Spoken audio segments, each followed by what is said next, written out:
So far, we have seen how the increase in food prices over the last few years has dramatically increased the portion of the world population that is undernourished and living in poverty. We have also discussed a number of factors that have contributed to our current food crisis. In the final part of this presentation, we will look at what we will need to accomplish in order to assure that we have the ability to produce a safe, nutritious, and sustainable food system. Earlier I posed the question, are we approaching another food revolution? I believe the answer is yes. However, we may not achieve the type of revolution that we need.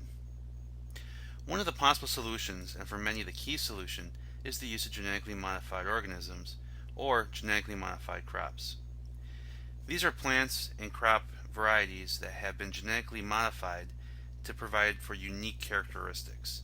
For example, drought tolerance, pesticide resistance, and other particular features and attributes that are beneficial. An example is the genetic modification of rice so that the rice can biosynthesize beta-carotene, and this white rice variety is known as golden rice. Beta-carotene is a precursor to vitamin A. Now, there's been a lot of debate over the usefulness and a lot with the ethics of producing this rice on a global scale, and particularly providing this rice to developing countries who have some significant problems producing food, and they have had some significant issues with vitamin A deficiencies and undernourishment. While many believe that genetically modified organisms is the golden key to solving our food needs and issues with world hunger, others take a little bit more skeptical approach to this, and I fall a little bit more in the camp of skepticism and thinking that genetic modified organisms may provide some benefit, and it's definitely something worth looking into. However, it's definitely not something that we should put all our eggs into one basket. An interesting situation that's developed with genetically modified organisms is actually the countries that produce them.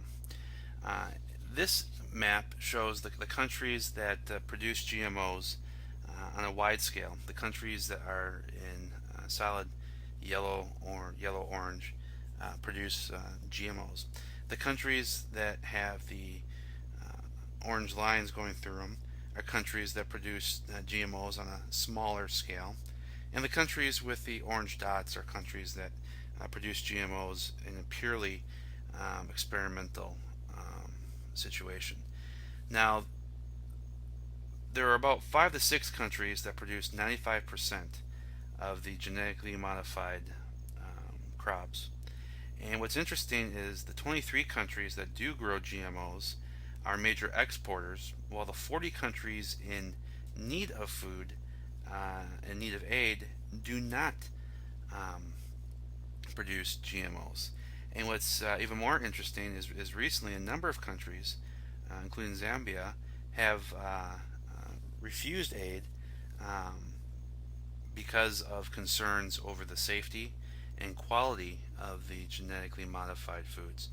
And they also have some concerns over the impact on biodiversity in their country with the possible use of genetically modified foods and genetically modified organisms.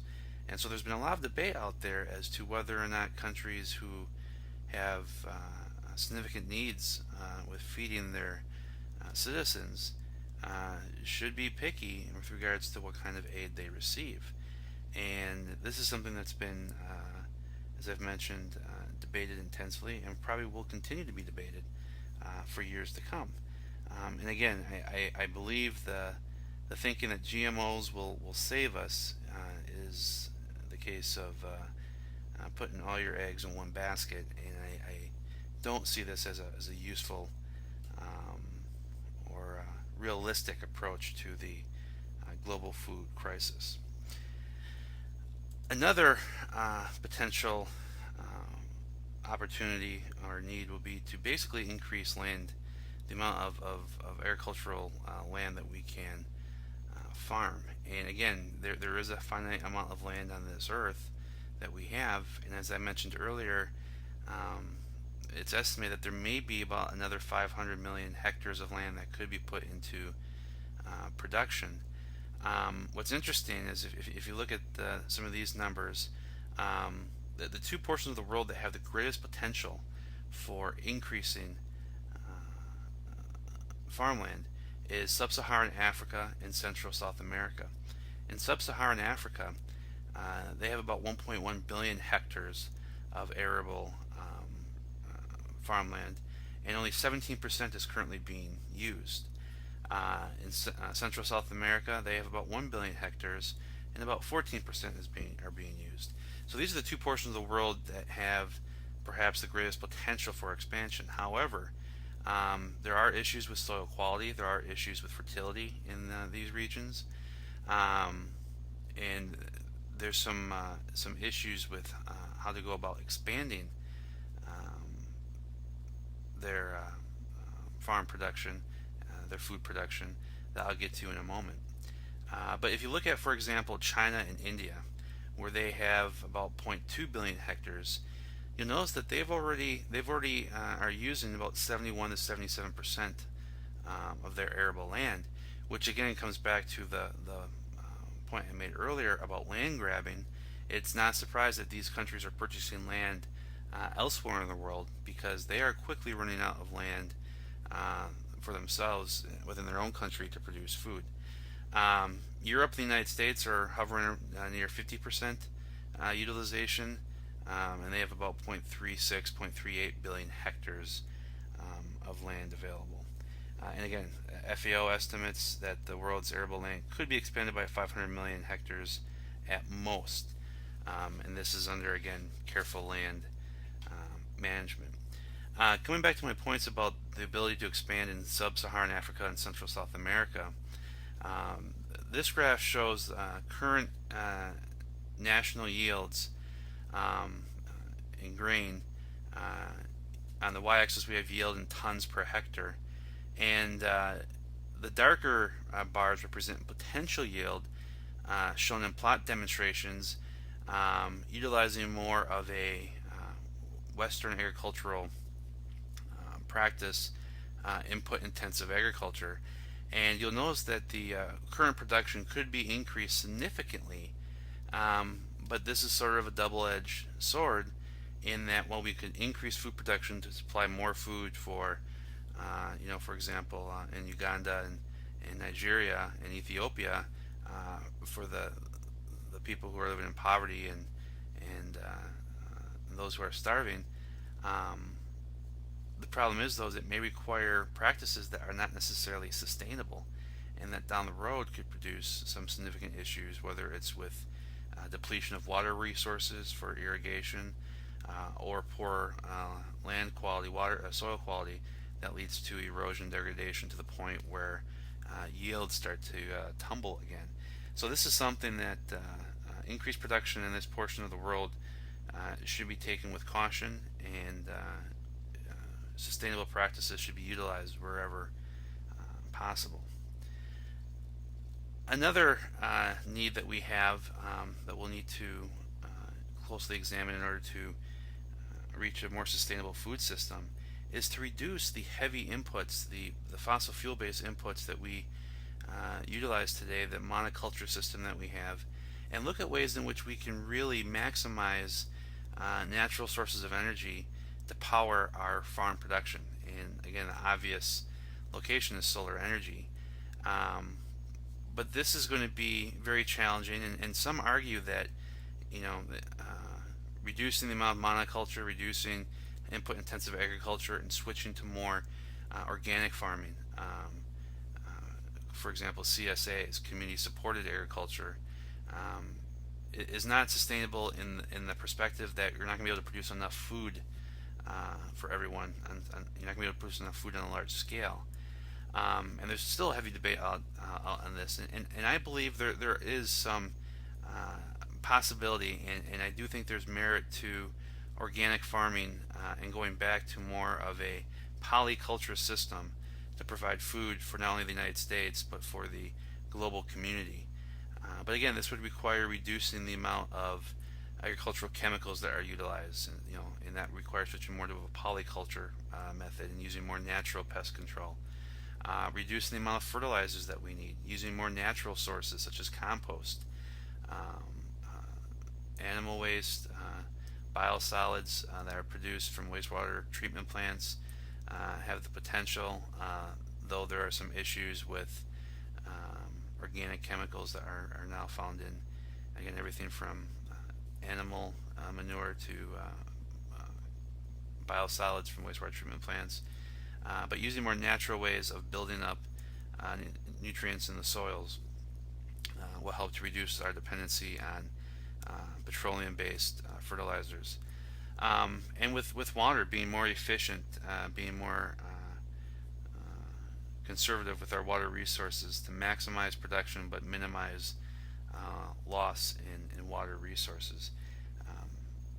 This is going to be, I think, an area of huge amount of interest and research in coming years, and there's going to be a lot of pushback, particularly from the agribusinesses that rely heavily on monoculture for sales and for profit, but we will need to switch to more of a polyculture system to become ultimately sustainable. Another aspect that goes along with this is caring for the soil and soil fertility and degradation. And Franklin Roosevelt had an excellent quote: the history of every nation is eventually written in the way in which it cares for its soil. We've seen it before. Civilizations have crumbled due to poor management of their soil resources.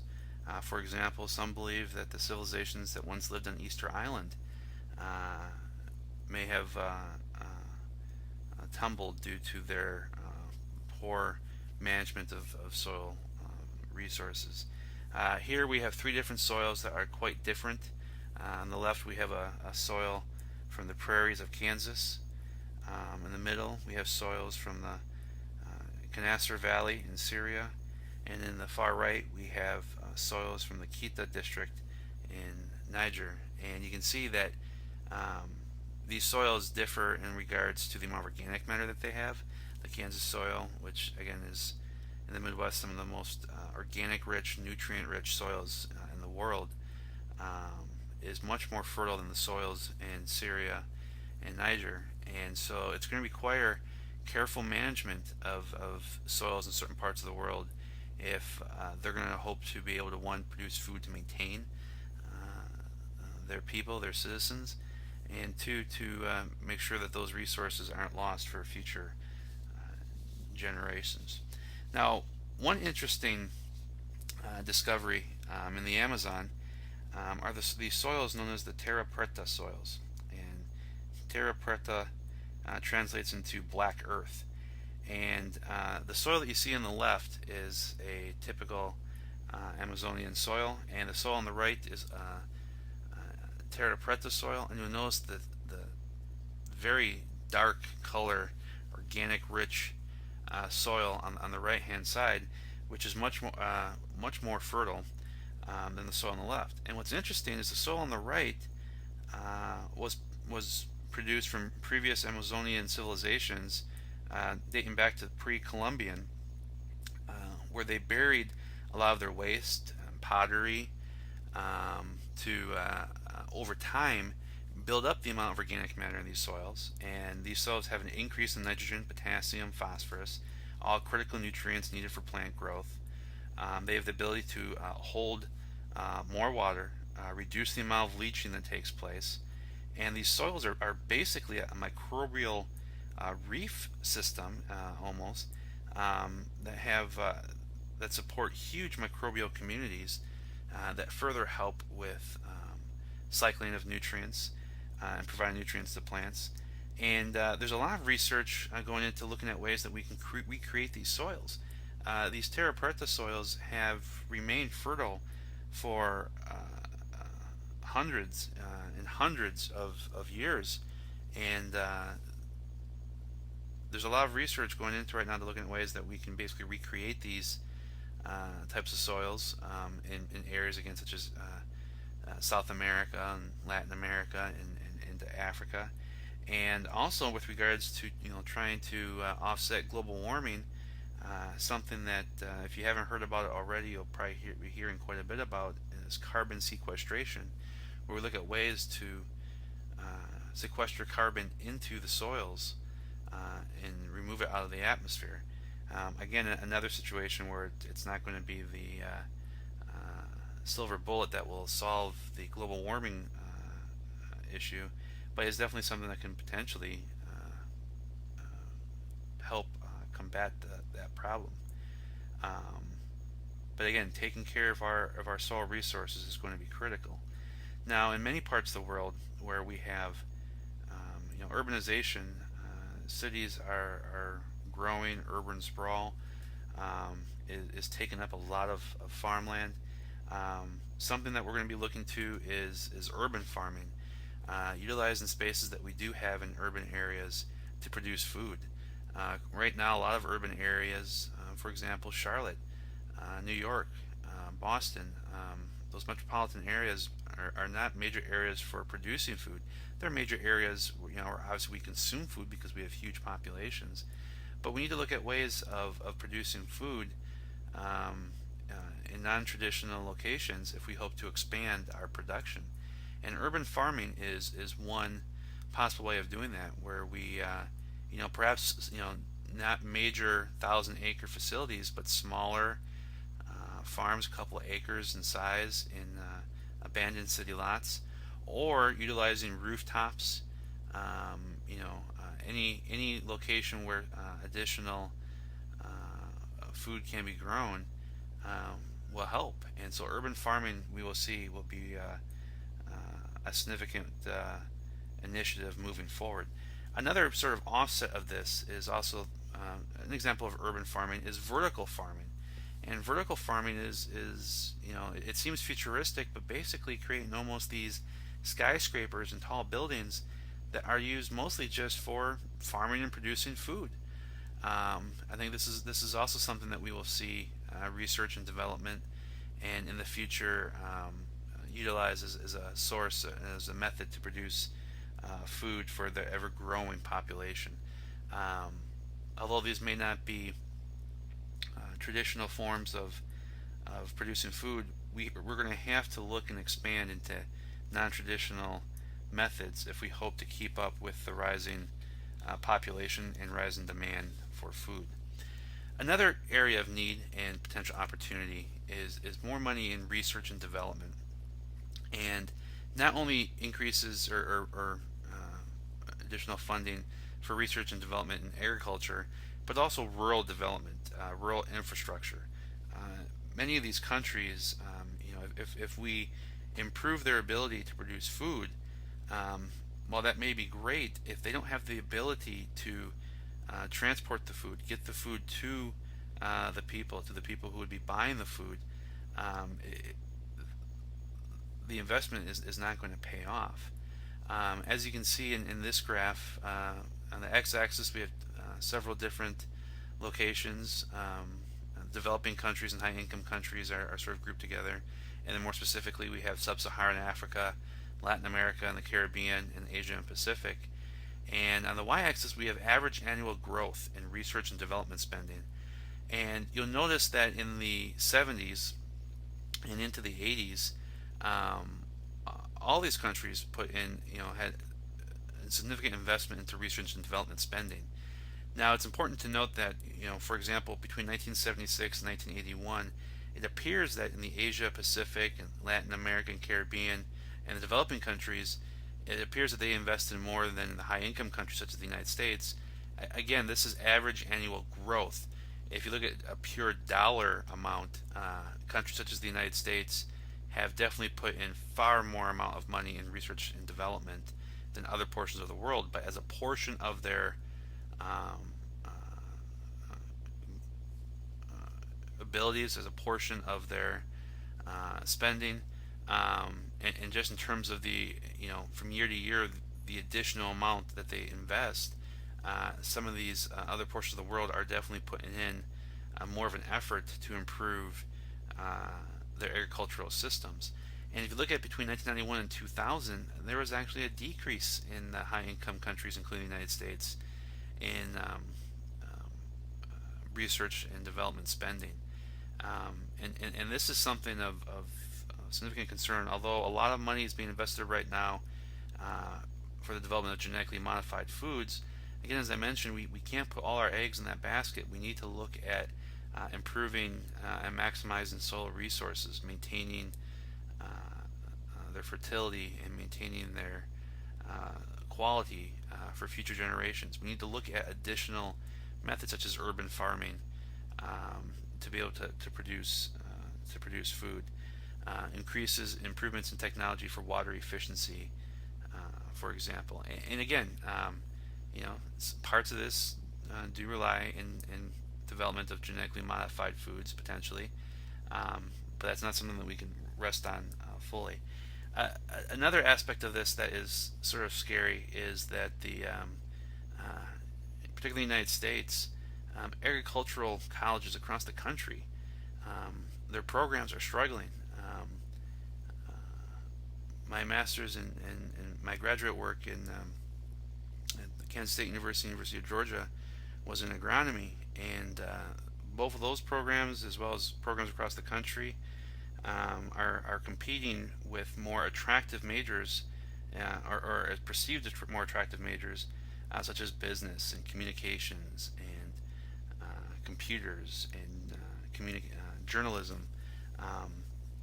All of these majors, while they're definitely noble and worthy career paths, few students are choosing to go into agriculture and agricultural professions. And so we're going to see that in the future. I mean, the average age of farmers continues to increase, and pretty soon we're going to have few people who have the ability and training to farm the soils and the land in the United States. So we definitely need to also look at improving and investing in our agricultural programs at the college level and in the K through 12 system, if we hope to provide people who have the ability to be innovative and create and techniques and technologies that will help us produce food in the future. This all sort of comes together with the concept of food sovereignty, and there's a difference between food sovereignty and being self-sufficient.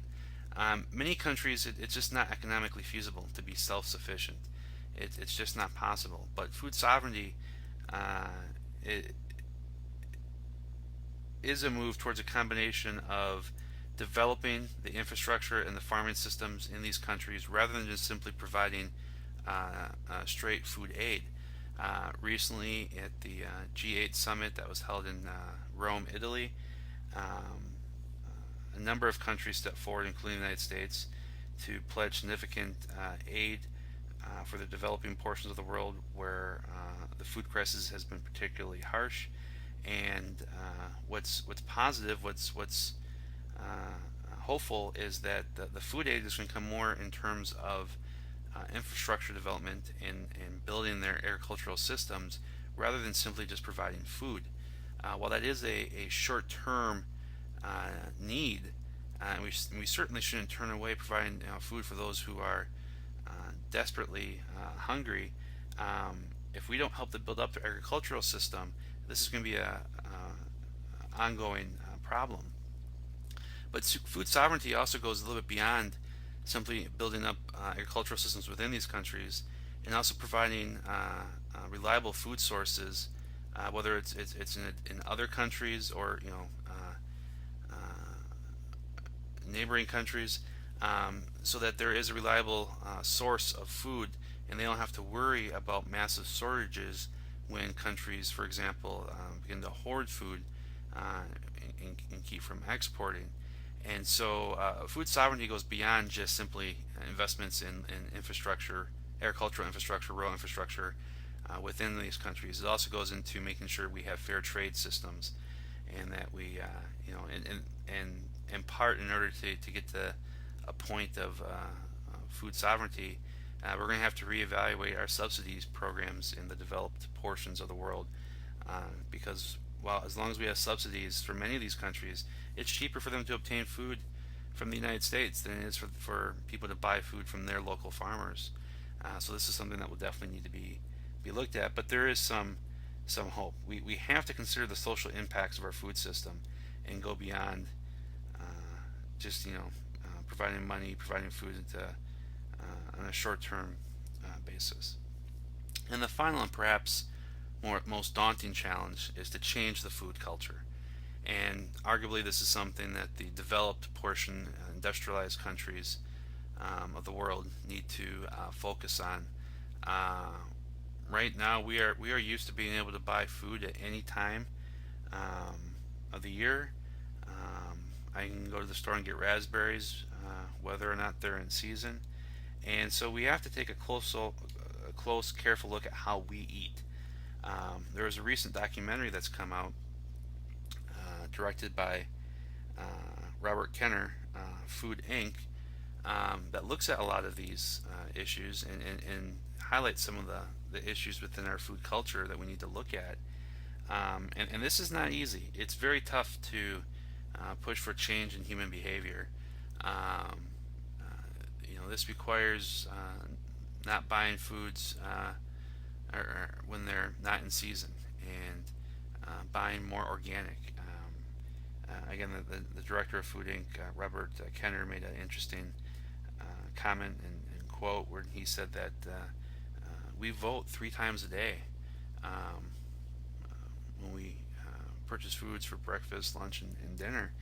And so changes that we can make in our country will have a profound impact in other portions of the world. And in fact, I firmly believe that before we can truly set out to address some of the issues in other parts of the world, we will have to address some of the issues that we have at home, which is the heavy monoculture, input intensive farming system, the heavily processed foods that we consume, the food subsidies that programs that we have within the United States. We are going to have to look at our own country, of course, along the way with trying to assist and help other countries. But this is something that can be quite daunting and quite difficult, and will definitely be an uphill battle in terms of changing the culture. Well, this concludes my presentation. Again, that was presented at the 2009 Southeastern World Affairs Institute, sponsored by the American Freedom Association. My name is Greg Pillar, Assistant Professor of Environmental Science and Chemistry at Queen's University of Charlotte. Thank you.